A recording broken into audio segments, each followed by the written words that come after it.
ایک زمانے میں افریقی سوانا کے دل میں سمبا نامی ایک شاندار شیر رہتا تھا۔ سمبا صرف کوئی شیر نہیں تھا، وہ تمام ملک میں سب سے بہادر شیر تھا۔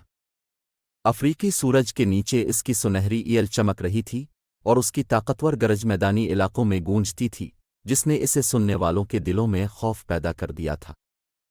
ایک دن جیسے ہی سمبا لمبی گھاس میں سے گزر رہا تھا، اس نے قریبی جنگل سے ایک تکلیف دہ آواز سنی۔ بغیر کسی ہچکچاہٹ کے اس نے ہنگامے کے ماخذ کو بے نقاب کرنے کا عزم کرتے ہوئے گھنے پتوں میں سے گھیرا ڈالا۔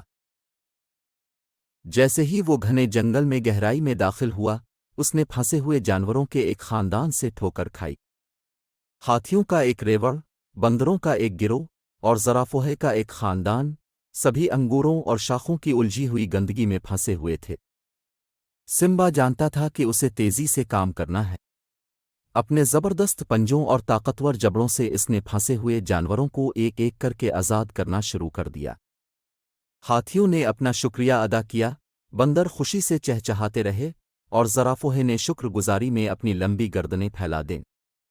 جیسے ہی آخری جانور کو آزاد کیا گیا، جنگل میں خوشیوں کا ایک تشکر گونج اٹھا۔ لیکن سمبا کا ایڈونچر ختم ہونے سے بہت دور تھا۔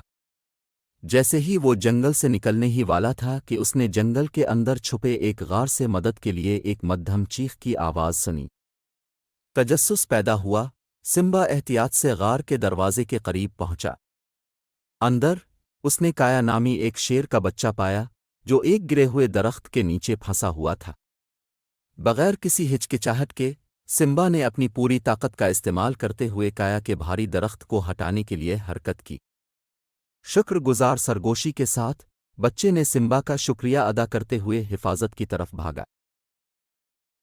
جیسے ہی وہ غار سے نکلے، سمبا نے دیکھا کہ کایا اکیلی ہے اور کھو گئی ہے۔ مدد کرنے کے لیے پرعزم سمبا نے کایا کو اپنے بازو کے نیچے لے لیا اور وعدہ کیا کہ وہ اسے اپنے خاندان کے پاس واپس بھیجے گا۔ سمبا اور کایا نے ایک ساتھ مل کر وسیع افریقی منظرنامے کا سفر شروع کیا۔ راستے میں متعدد چیلنجوں کا سامنا کرنا پڑا۔ انہوں نے ہر رکاوٹ کو عبور کرنے کے لیے ایک دوسرے کی طاقت اور ہمت پر بھروسہ کرتے ہوئے بکھرے ہوئے دریاؤں، غدار چٹانوں اور شدید شکاریوں کا مقابلہ کیا۔ خرکار کئی دنوں کے سفر کے بعد وہ جنگل کے اس کنارے پر پہنچے جہاں کایا کا خاندان بے صبری سے اس کی واپسی کا انتظار کر رہا تھا۔ خوشی کے آنسوؤں کے ساتھ کایا کو اس کے خاندان کے ساتھ ملایا گیا۔ سمبا نے محسوس کیا کہ حقیقی مہم جوئی صرف خطرے کا سامنا کرنے اور رکاوٹوں پر قابو پانے کے بارے میں نہیں ہے، یہ دوسروں کی مدد کرنے میں ہے۔ مطمئن دھاڑ کے ساتھ وہ جانتا تھا کہ اس کا دل ہمیشہ کے لیے ایڈونچر کے سنسنی اور دوستی کی گرمجوشی سے بھر جائے گا۔